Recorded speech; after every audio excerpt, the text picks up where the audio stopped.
अस्सलाम वालेकुम। Programme night addition में हम आपको खुशामदीद कहते हैं। नाजरीन, आज ज़िला घोटकी के नज़दीक मिल्लत एक्सप्रेस और सर सैयद एक्सप्रेस के दरमियान तसादुम हुआ।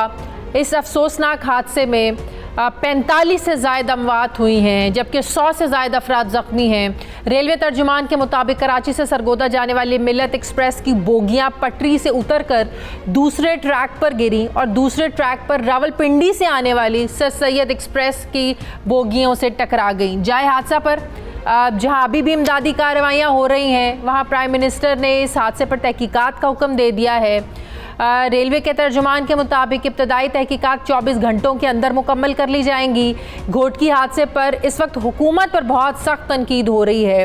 अपोजिशन रहनुमा लीडर ऑफ अपोजिशन शहबाज शरीफ ने घोटकी हादसे पर कहा है, उन्होंने एक ट्वीट किया है कि जब इमरान खान अपोजिशन में थे तो हर हादसे पर आला तरीन सतह पर जिम्मेदारी के तयन की बातें किया करते थे।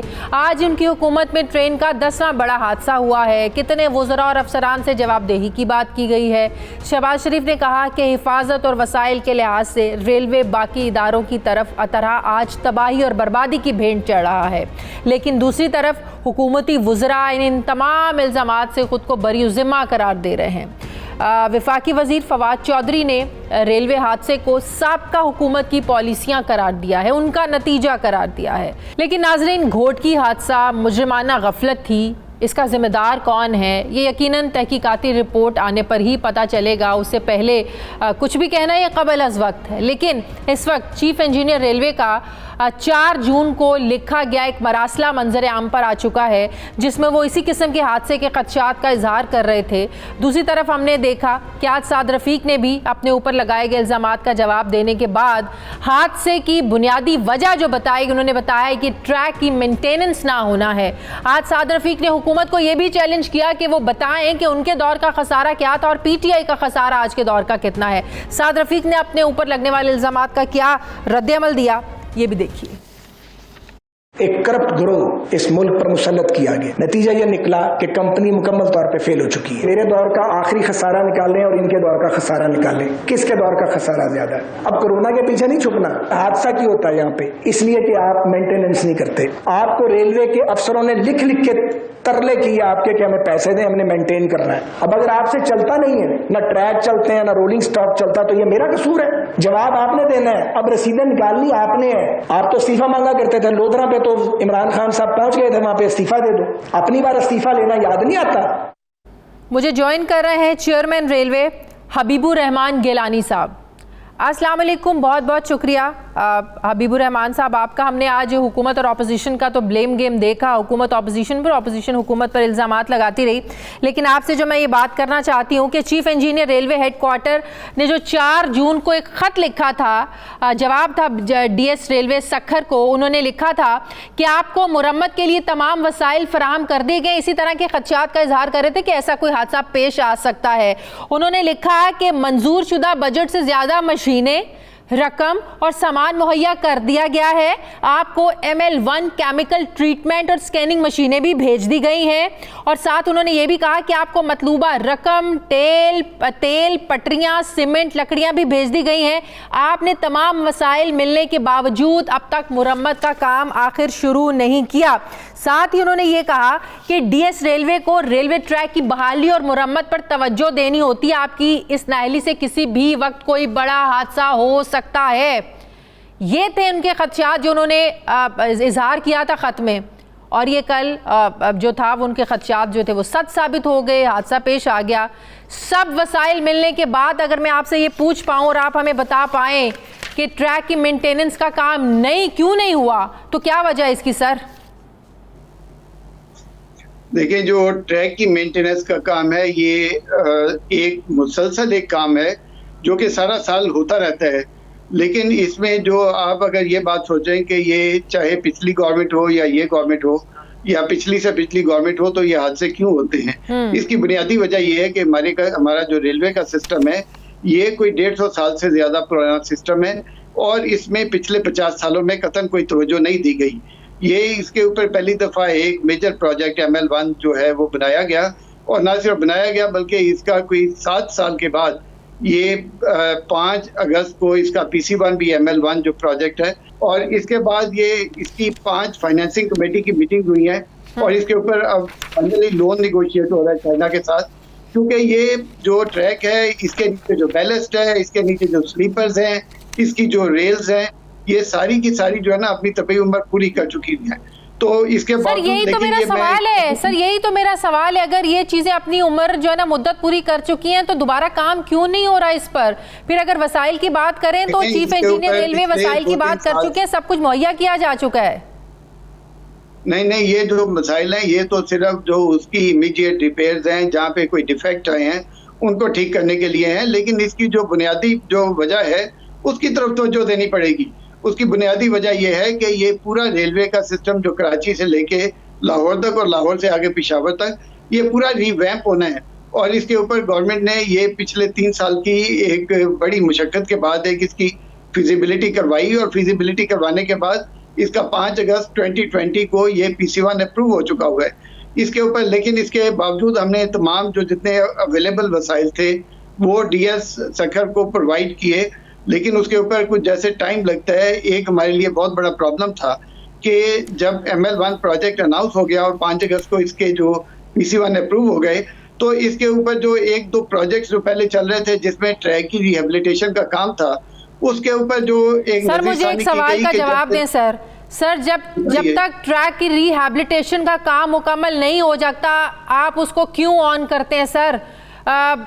इंसानी जानें ज्यादा कीमती हैं या ट्रेन चलाना ज्यादा जरूरी है सर? जब तक रिहेबिलिटेशन आप समझते हैं कि काम नहीं हुआ, ये ट्रैक इस काबिल नहीं है, कभी भी हादसा पेश आ सकता है, तो सर क्यों उसको ऑन रखते हैं आप लोग? क्यों उस ट्रैक पर ट्रेनें चलती हैं? देखिए, इस वक्त पाकिस्तान में रेलवे एक सबसे बड़ा एक आपका ट्रांसपोर्ट का जरिया है, और इसमें हम बेशक के इसमें हमारी स्पीड लिमिटेशन तकरीबन 100 किलोमीटर के हिसाब से, जो कि मॉडर्न वर्ल्ड में कहीं पे भी नहीं है।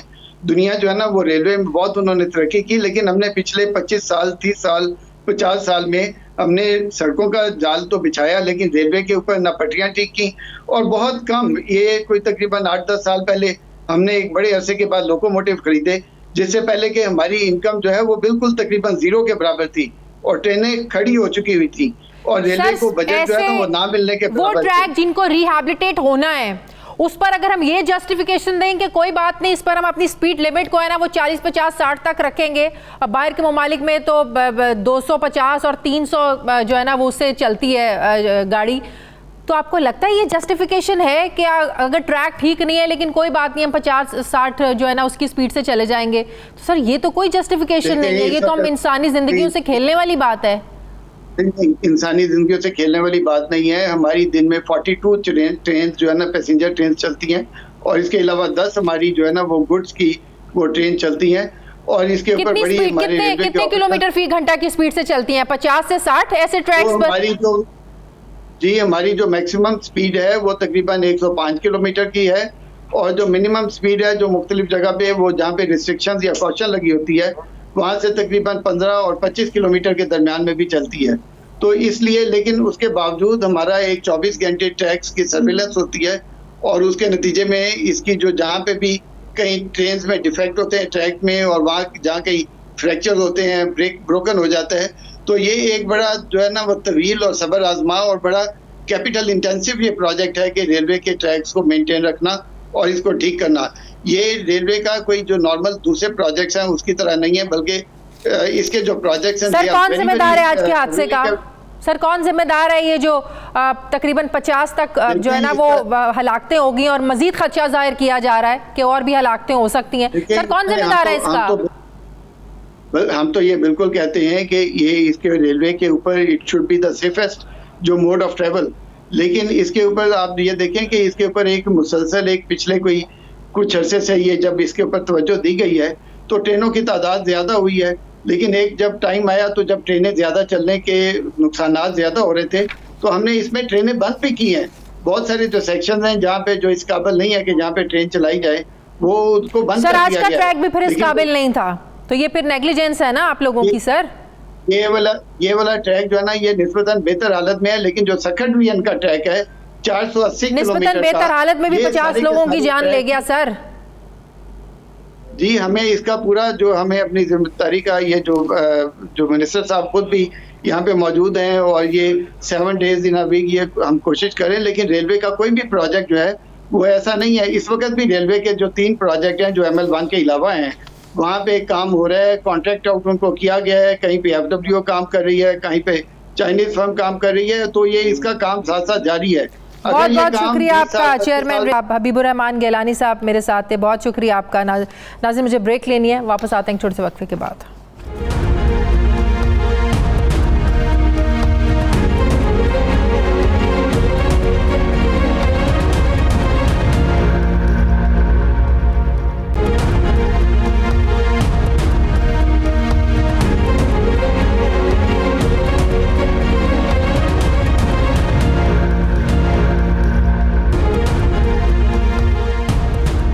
ब्रेक के बाद एक बार फिर से आपको खुशामदीद कहते हैं। वज़ीर मुमलिकत बराए पार्लिमानी उमूर अली मोहम्मद खान साहब मुझे ज्वाइन कर रहे हैं। अस्सलाम वालेकुम, बहुत बहुत शुक्रिया अली मोहम्मद खान साहब आपका। अली मोहम्मद खान साहब, बड़ा अफसोस हमें हुआ देखकर जो पार्लियामेंट में आज हुआ, कौमी असम्बली में हमने देखा जिस तरीके से अपोजिशन हुकूमत को मौरूद इल्ज़ाम ठहरा रही है। जो ट्रेन का हादसा है, अपोजिशन हुकूमत को, हुकूमत अपोजिशन पर इल्ज़ामात लगा रही है। लेकिन मैं आपसे ये सवाल पूछना चाहती हूँ कि वो इमरान खान कहाँ है जो माजी में हमें मिसालें दिया करते थे कि जनूबी कोरिया के में अगर एक कश्ती भी उलट जाती है तो वहाँ का जो प्राइम मिनिस्टर है वो रिज़ाइन कर देता है। फिर 2017 में जब लोधरा का एक वाक़या, ट्रेन का एक हादसा पेश आया था, तो उस वक्त साद रफ़ीक से जो वो थे मुतालबा कर रहे थे कि आप रिज़ाइन दे दें, क्योंकि अगर आपने ट्रांसपेरेंट इन्वेस्टिगेशन करवानी है तो एक वज़ीर के अपनी सीट पर रहते हुए ट्रांसपेरेंट इन्वेस्टिगेशन नहीं हो सकती। सर, वो प्राइम मिनिस्टर आज इमरान खान साहब आजकल कहाँ होते हैं? आजकल तो खैर वो प्राइम मिनिस्टर है, लेकिन वो जो अपोजिशन वाले दौर वाले थे इमरान खान, वो आजकल नहीं हमें मिलते हैं। पता नहीं वो बातें उनकी ठीक थी या आज की बातें उनकी ठीक हैं, वो बातें गलत थी या आज की उनकी बातें गलत हैं? सर, बिस्मिल्लाहिर्रहमानिर्रहीम, अल्लाहुम्मा सल्लि व सल्लिम व बारिक अला सय्यिदिना मोहम्मद। बहुत शुक्रिया। सबसे पहले तो हम सब इस पे सबके दिल दुखी हैं और सब इस पे ताज़ियत करते हैं। अल्लाह उनकी मग़फ़िरत भी करे जो मुसाफिर शहीद हुए, फौत हुए इस हादसे में। अभी एग्जैक्ट नंबर तो मुझे आइडिया नहीं है, मेरे ख्याल में कोई तकरीबन 50 तक हो गए हैं सर। अच्छा जी।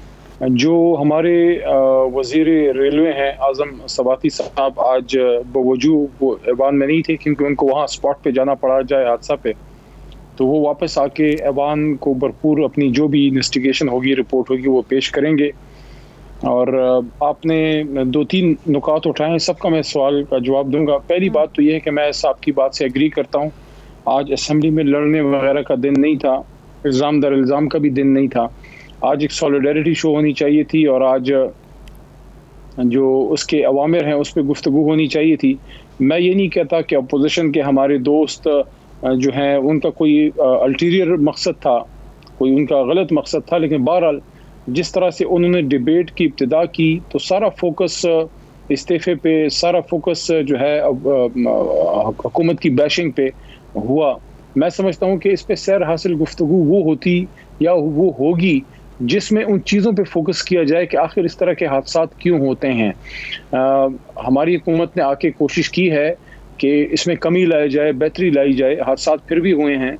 आज़म सवाती साहब के दौर में ये पहला बड़ा हादसा है। मैं समझता हूँ कि उनको हमसे भी ज़्यादा इसका दुख होगा। वो मिनिस्टर इंचार्ज हैं, इसके रिस्पॉन्सिबल आदमी है, सीनियर। लेकिन माजी में इस्तीफों का मुतालिबा करने वाले आज क्यों कह रहे हैं कि इनके इस्तीफे का मुतालिबा बेतुका है? मैं उस पे भी आना चाहता हूँ। जो जी मैं उस पे आ रहा था, आपने सवाल पहले भी किया है जी, मैं उस पे आ रहा था। देखें, मैं ये नहीं कहता कि खुदा न खास्ता खान साहब की वो माजी वाली बात गलत थी या आज हमारा स्टैंड सही है। मैं इस पे इस तरह नहीं लेता। मैं इसको इस तरह से लेता हूँ कि अगर तो हमारे वज़ीर रेलवे आज़म सवाती साहब के इस्तीफे से रेलवे ठीक हो जाती है और हमारे इन शहीदों के घरों को उनको एक मदावा, एक सुकून मिलता है, तो उनको दे देना चाहिए। लेकिन अगर इस्तीफ़ा इसका हल नहीं है तो फिर इन अवामिर पे, उन वजूहात पे फोकस होना चाहिए जिसकी वजह से इस तरह के हादसे होते हैं। नहीं, हमें इमरान खान साहब कहा करते थे कि एक वजीर के नीचे इन्वेस्टिगेशन सही नहीं हो सकती।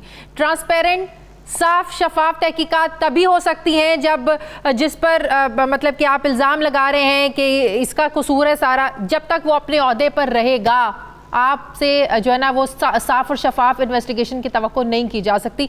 तो हम तो वो माजी का कहा हुआ प्राइम मिनिस्टर का याद दिलवा रहे हैं ना, या फिर रिजाइन दे दें अगर साफ शफाफ तहकीकात करवानी है तो। देखिए, इस पर मेरी एक राय है कि इनिशियली तो मैं नहीं समझता कि ऐसे किसी वाक़े के फौरी जब तक आपकी क्रिमिनल लायबिलिटी आपकी जो वो फिक्स ना हो, अगर एक ख़ास लेवल की इन्वेस्टिगेशन के बाद ये बात सामने आती है कि किसी शख्सियत की इसमें कोताही है, चाहे वो आपके स्टेशन मास्टर से लेके और आपके डीएस रेलवे से लेके फिर सेक्रेटरी रेलवे से लेके मिनिस्टर रेलवे तक आता है, जिसकी रिस्पॉन्सिबिलिटी बनती है, फिक्स होती है कि उसने अपने काम में कोताही की है, तो उससे फिर सिर्फ इस्तीफ़ा नहीं लेना चाहिए बल्कि उसके खिलाफ मजीद चाराजोई भी होनी चाहिए। लेकिन हादसे होने के फौरी बाद देखें, हमारा मुल्क उस तरह से डेवलप नहीं है। पहले हम अपने इदारे मजबूत करें, उसको उस लेवल तक लेके आएँ ताकि रिस्पॉन्सिबिलिटी फिक्स हो, तो फौरी उसकी रिस्पॉन्सिबिलिटी मिनिस्टर के सर पे आए। अब इसका ये नहीं पता कि नीचे वाक़या हुआ तो किसकी गलती थी, क्या ट्रेन सर, को चलाने वाले की गलती थी, क्या लाइनमैन की थी। सर मैं बताती हूँ, ऐसे ट्रैक्स पर खदशात का इजहार, हादसों के खदशात का इजहार किया जा चुका। अभी मैं चेयरमैन रेलवे से भी बात कर रही थी, उनसे भी मैं यही सवाल पूछ रही थी कि जब चीफ इंजीनियर रेलवे ने ये खदशा जाहिर किया था और साथ ही उन्होंने कहा था कि आप लोगों को सारी सहूलियात दी जा चुकी हैं, आप लोगों को केमिकल ट्रीटमेंट, स्कैनिंग मशीनें सब कुछ भिजवा दिया गया है, आप इसकी ट्रैक का काम मुकम्मल क्यों नहीं कर रहे हैं, इसकी मुरम्मत का काम, कभी भी हादसा पेश आ सकता है।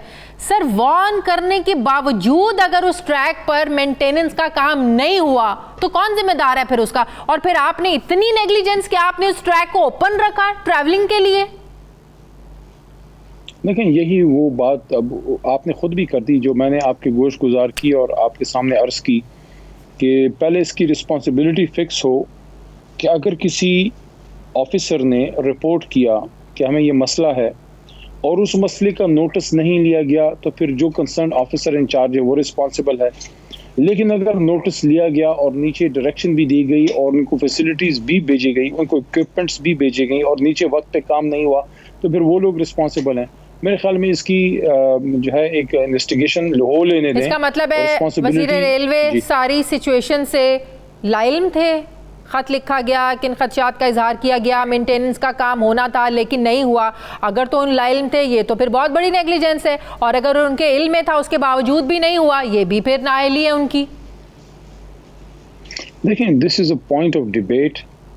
अब मेरे सामने वो फैक्ट्स नहीं हैं क्योंकि मिनिस्टर साहब से तो मेरी इस पर अभी बात नहीं हुई, लेकिन आई डोंट नो कि किस लेवल की इंफॉर्मेशन सेंटर में वज़ीर साहब को आती है, क्योंकि पाकिस्तान में बहुत सी ट्रेनें चलती हैं और हर ट्रेन की ट्रैक्स की इंफॉर्मेशन मुख्तलिफ लेवल तक पहुंचती है।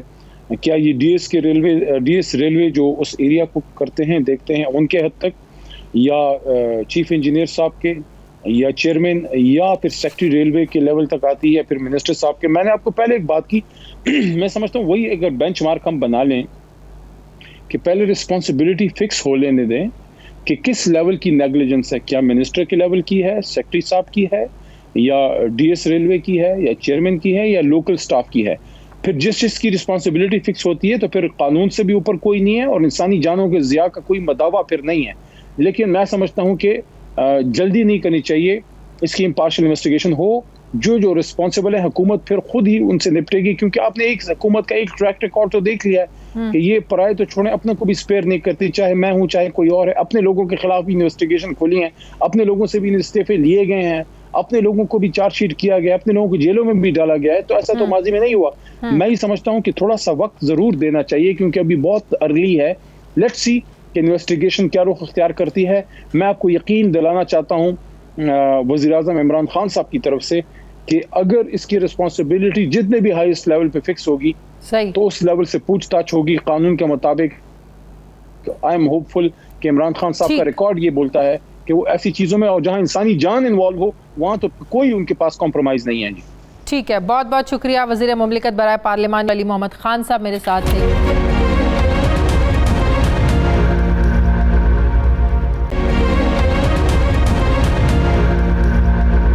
मुझे ज्वाइन कर रहे हैं नाज़रीन सीनियर सहाफ़ी तज्ज़ियाकार सुहेल वड़ाइच साहब। अस्सलाम वालेकुम, बहुत बहुत शुक्रिया सुहेल साहब आपका।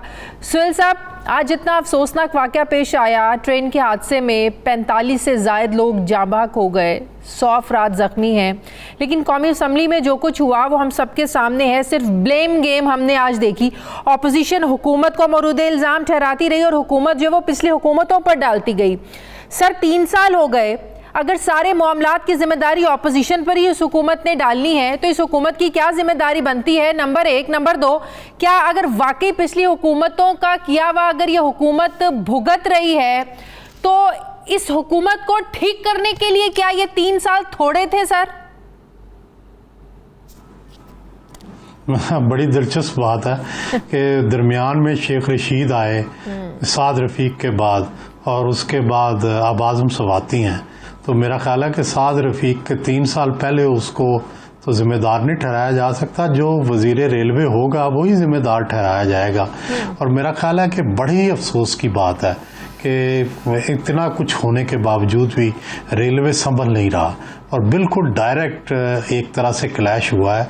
ये भी नहीं कि कोई ये कहा जा सके कि कोई किसी वैसे इतनी फाश गलती की तवक्को नहीं की जा सकती जितनी फाश बड़ी गलती जो है वो रेलवे में हुई है। दुनिया में अब 300 मील फी घंटा की रफ्तार से ट्रेनें चल रही हैं और वहाँ ये हादसे नहीं होते। हमारे यहाँ अभी देखें, अभी 60-70 की स्पीड भी नहीं है और हादसे हो रहे हैं। बहुत ही अफसोसनाक बात है। जितना भी इस पे अफसोस जाहिर किया जाए कम है और डेफिनेटली इसमें रेलवे की नाअहली है और ये जो सारा महकमा है नकारा हो चुका है। इसको सारे को के अंदर तब्दीलियां लाने की ज़रूरत है, रिफॉर्म लाने की ज़रूरत है। ये कैसे हो गया कि एक ही पटड़ी पे दोनों ट्रेनें जो हैं वो आ जाएं और इतनी बड़ी फाश गलती। सर चीफ इंजीनियर रेलवे ने 4 जून को एक मरासले में ऐसे किसी हादसे का खदशा जाहिर किया था, लेकिन उसके बावजूद अगर ये हादसा पेश आ जाता है, क्या रेलवे के वज़ीर को इस्तीफ़ा दे देना चाहिए? हमें तो माजी के वो इमरान खान याद हैं जो अपोजिशन में होते हुए ये कहा करते थे कि जनूबी कोरिया में तो एक कश्ती का भी उलटने का हादसा पेश आ जाता है तो वहाँ का वज़ीर आज़म जो है वो रिज़ाइन कर देता है। तो फिर तो मौजूदा हालात को देखते हुए वज़ीर आज़म ना सही वज़ीर रेलवे को इस्तीफ़ा नहीं कर देना चाहिए, दे देना चाहिए? वैसे रिवाज तो नहीं है हमारे यहाँ इस्तीफ़े देने का, इखलाक मेरा ख्याल है महज़ब मुल्कों में जमहूरी ममालिक में तो ये रिवाज है, लेकिन हमारे यहाँ या इंडिया में इस तरह का रिवाज नहीं है। हमारे यहाँ ऐसी चीज़ों को पी जाते हैं या पिछलों पे डाल देते हैं और वही हो रहा है। बाकी ये जो चीफ इंजीनियर रेलवे ने मरासला लिखा है, ये इस तरह के मरासले हमेशा निकल आते हैं। अगर इन्हें पहले ही पता था तो उसको फिर सद्दे-बाब क्यों नहीं किया गया इस तरह के हादसे का? तो ये तो मेरा ख्याल है और भी बड़ी नाअहली है कि अंदाजा भी था। महकमे की या वज़ीर रेलवे भी उतने मेरा ख्याल है कि महकमे की नेग्लिजेंस है। वजीर रेलवे तो बेचारा एक एजाजी वजीर होता है, उसको क्या पता पटड़ियों का या उसको क्या सूरत हाल का पता।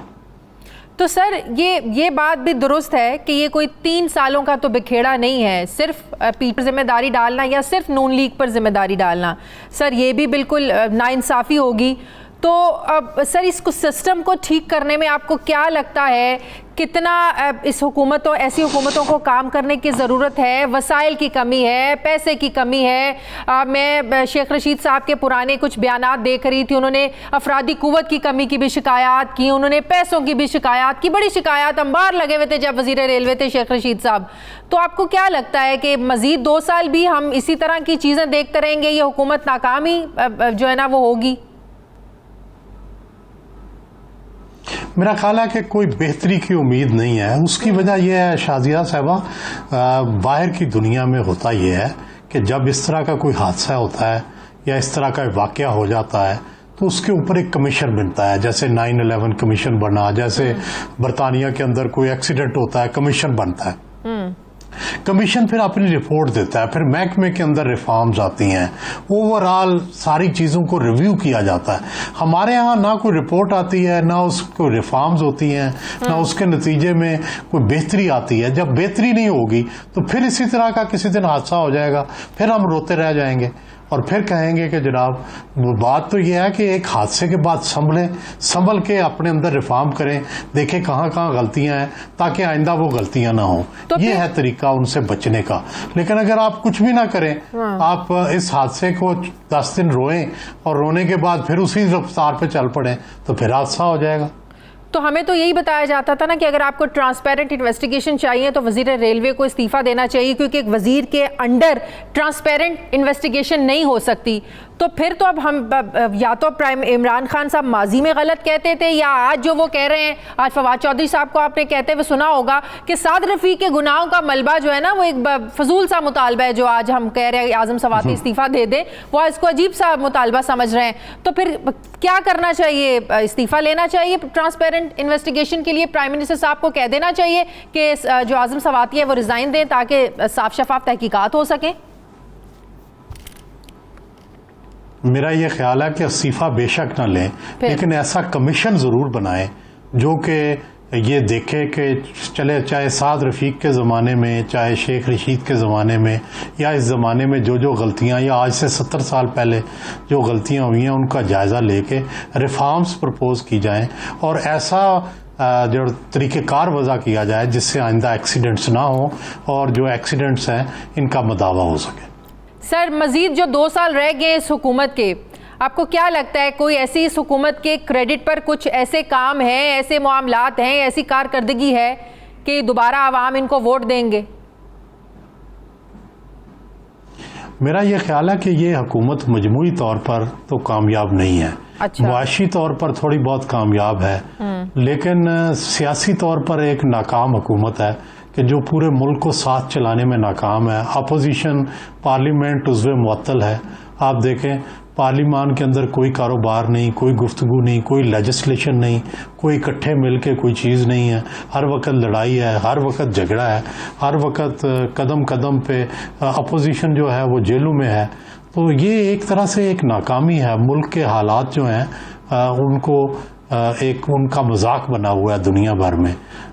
थोड़ी सी मईशत में बेहतरी आई है, इस पर डेफिनेटली रिलीफ मिलना चाहिए। सर, अगर ऑपोजिशन साथ नहीं चल रही है, इसमें किसका कसूर है? हुकूमत जो लेके नहीं चल पा रही है या ऑपोजिशन साथ देना नहीं चाहती? क्योंकि हुकूमत तो हमेशा ये बात करती है। आज फवाद चौधरी साहब ने कौमी असम्बली में कहा कि अगर इनसे कहें कि फलां चीज़ पर लेजिस्लेशन कर लो तो इन्हें पड़ जाती है। पहले नैब जो है ना वो इस्लाहात पर आप उनसे उस पर बात करें, नैब कवानीन में तरमीम पर बात करना शुरू हो जाते हैं। एनआरओ की राग आपने लगता है प्राइम मिनिस्टर भी हमेशा ये बात कहते हैं। किसका कसूर है कि अगर पार्लियामान में हुकूमत और ऑपोजिशन मामलात को इकट्ठे लेकर नहीं चल रहे हैं? हुकूमत का या ऑपोजिशन का?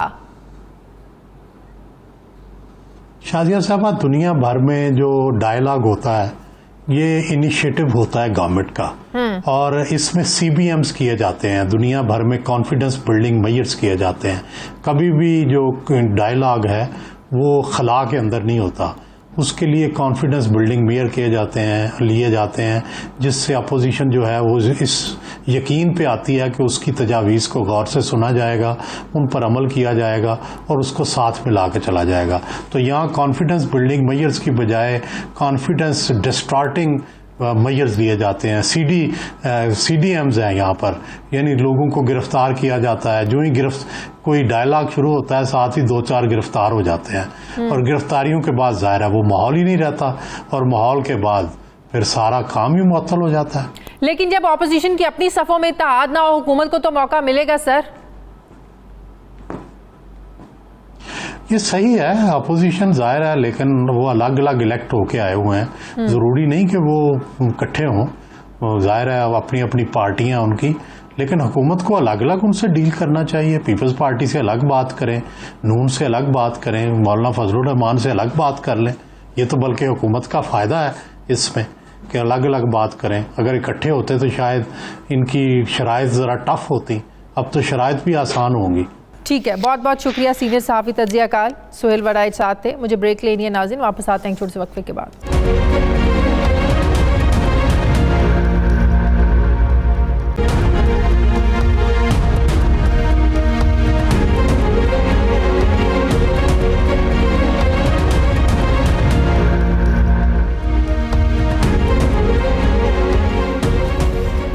ब्रेक के बाद एक बार फिर से आपको खुशामदीद कहते हैं। नाज़रीन, वफाक और सूबाई हुकूमतों ने बजट की तारीख का बाकायदा ऐलान कर दिया है। 11 जून को वज़ीर ख़जाना शौकत तरीन कौमी असम्बली में वफाकी बजट पेश करेंगे, जबकि पंजाब हुकूमत 14 जून, सिंध हुकूमत 15 जून और KPK की हुकूमत 18 जून को अपने सूबों में आइंदा माली साल का बजट पेश करेंगे। आज कौमी असम्बली में बजट सेशन भी शुरू हो चुका है। हुकूमत बजट की मंजूरी के हवाले से पुरएतमाद है। वफाकी हुकूमत की तरफ से ये भी दावा किया जा रहा है कि आइंदा बजट में नए टैक्सेस नहीं लगाए जाएंगे, जिसके बाद हुकूमत के सामने ये यकीनन बहुत बड़े चैलेंजेस हैं कि एक तरफ तो इन्हें महंगाई को भी कंट्रोल करना है, दूसरी तरफ नए टैक्सेस लगाए बगैर अपने रेवेन्यू को बढ़ाकर अपने जो टारगेट्स हैं उनको भी अचीव करना है।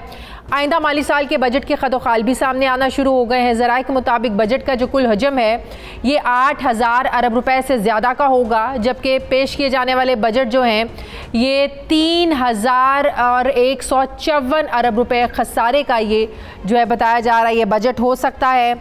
मैं बात करूंगी, मुझे ज्वाइन कर रहे हैं माहिर मौशियात डॉक्टर आबिद क़य्यूम सुलैरी साहब। अस्सलाम वालेकुम, बहुत बहुत शुक्रिया डॉक्टर साहब आपका।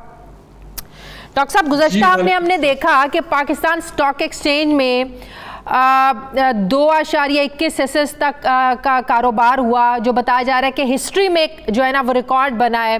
फिर इसके बाद हम ये एक्सपेक्ट कर रहे हैं जो 4% ग्रोथ के बाद के पाकिस्तानी जो सरमायाकार हैं, ताजर हैं, आम आवाम है, बड़ी उम्मीदें हैं इनकी कि हुकूमत जो बजट लेके आएगी उसमें उनके लिए रिलीफ होगा।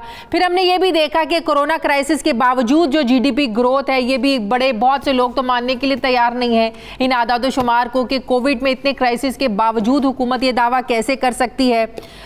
लेकिन अगर हम देखें कि 4% ग्रोथ को जिस तरीके से हुकूमत जो है वो इसको जस्टिफाई कर रही है, तो क्या वाकई ये इस हुकूमत की कामयाब पॉलिसीज़ का ही नतीजा है डॉक्टर साहब? और यकीनन आप समझते हैं कि इसके असरात ये 2021 के जो बजट होगा उसमें भी हमें नज़र आएंगे?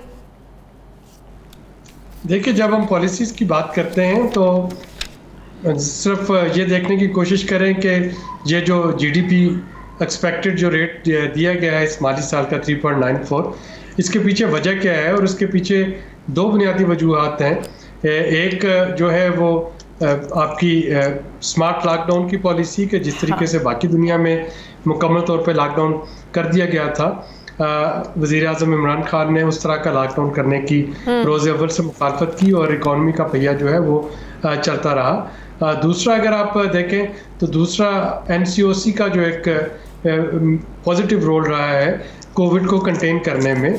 अभी तक अगर आप देखें तो वही वेरिएंट पाकिस्तान में, वही इंडिया में, वही बाकी जगहों पे, लेकिन पाकिस्तान में जो ये कोऑर्डिनेशन है मुख्तलिफ अदारों और मुख्तलिफ शोबों के दरमियान कोविड और कोविड से मुतल्लिका चीज़ों की सप्लाई हो या उसकी ट्रीटमेंट हो, तो ये दो चीज़ें जो थी ये तो एक मेजर फैक्टर के तौर पे रहीं। उसके अलावा अगर आप तीसरा फैक्टर मुझसे पूछें तो वो इस साल गंदम की कटाई के बाद मौसम का अच्छा होना था कि अमूमी तौर पे गंदम की कटाई के फ़ौरन दौरान या फ़ौरन बाद बारिशें और ज़ालाबारी का सिलसिला शुरू होता था, जिसमें कटी हुई गंदम या खड़ी गंदम जो है वो उसका एक बड़ा हिस्सा तबाह हो जाता था। इस दफ़ा अल्लाह का शुक्र है कि उस तरह की चीज़ नहीं हुई और आपकी गंदम की जो फसल है वो एक रिकॉर्ड पैदावार हमें मिल गई।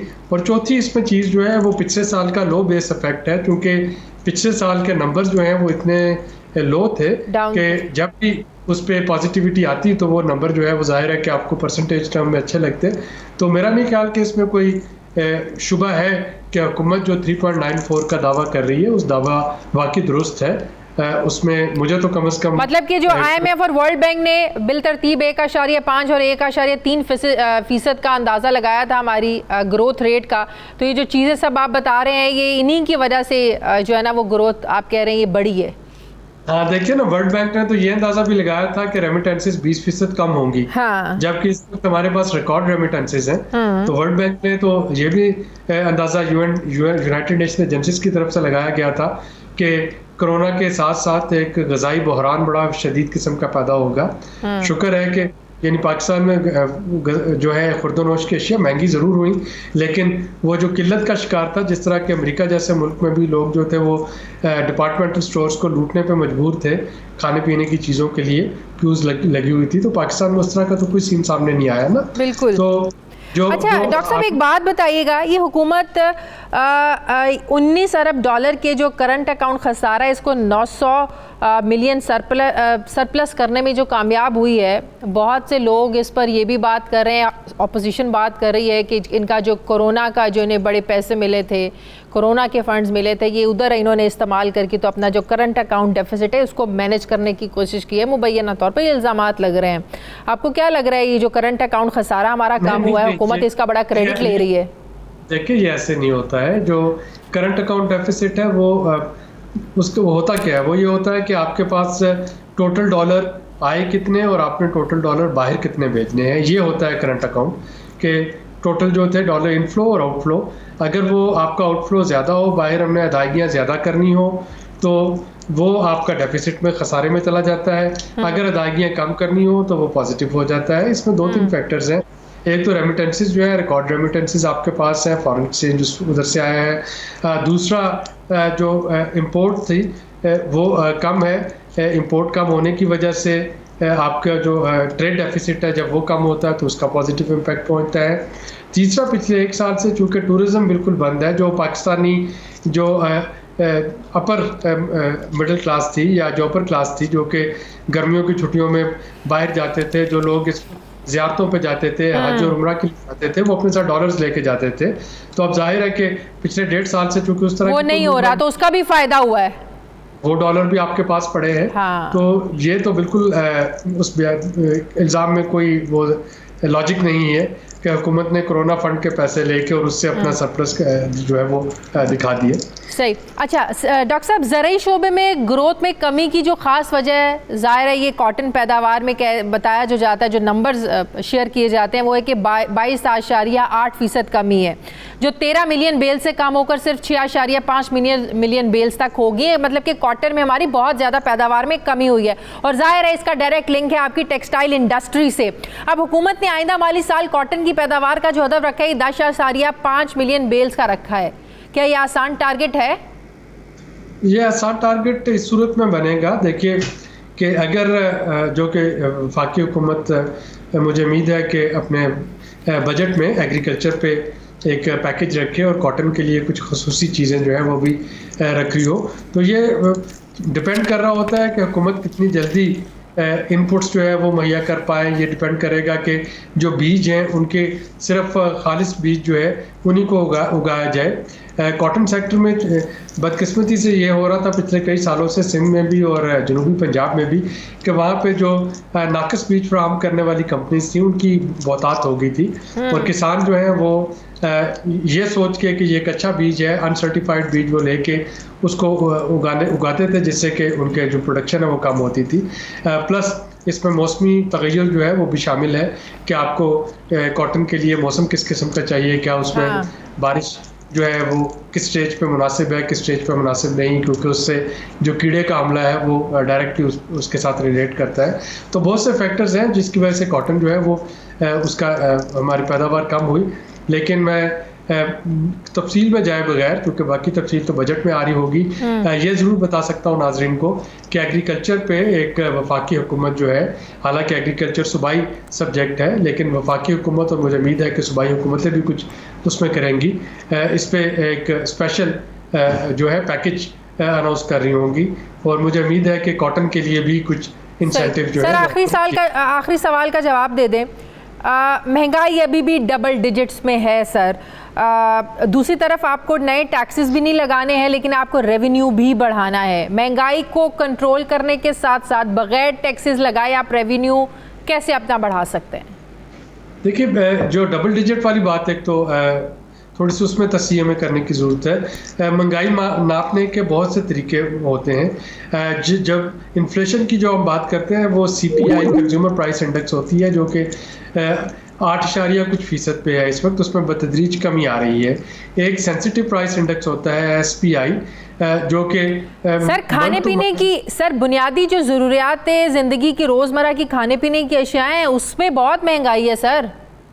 नहीं, मैं मान रहा हूँ कि महंगाई है। मैं ये कह रहा हूँ कि जो डबल डिजिट वाला है ये नहीं है, ये मंथ टू मंथ वेरी कर रही होती है। जो CPI है वो कम है। अब देखिए महंगाई के 2 फैक्टर्स हैं ना।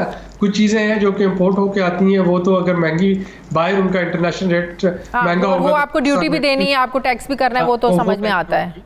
दालें, जो खुर्दनी तेल है, हाँ। इवन पेट्रोल प्राइसेस अगर बाहर बढ़ती हैं तो उसका यहाँ पे असर पड़ेगा। कुछ चीज़ें जो हैं वो प्योरली एडमिनिस्ट्रेटिव इश्यूज हैं। पिछले साल जो आटे की कीमत में इजाफा हुआ, चीनी की कीमत में इजाफा हुआ, वो प्योरली गवर्नेंस के इश्यूज थे, एडमिनिस्ट्रेटिव इश्यूज थे। मौजूदा जो है उसने उसका इतराफ़ भी किया और मुझे उम्मीद है कि इस साल गंदम की जो खरीदारी हो रही है या इस साल चीनी की कीमतें हुकूमत उनको कंट्रोल करने की कोशिश करेगी। सही, बहुत बहुत शुक्रिया माहिर मौशा डॉक्टर आबिद सुलैरी साहब मेरे साथ हैं। नाज़रीन, हमारे प्रोग्राम का वक्त खत्म हो गया। फीडबैक ज़रूर दीजिएगा, अपना ख्याल रखिएगा। मुझे इजाज़त दीजिए, अल्लाह हाफ़िज़।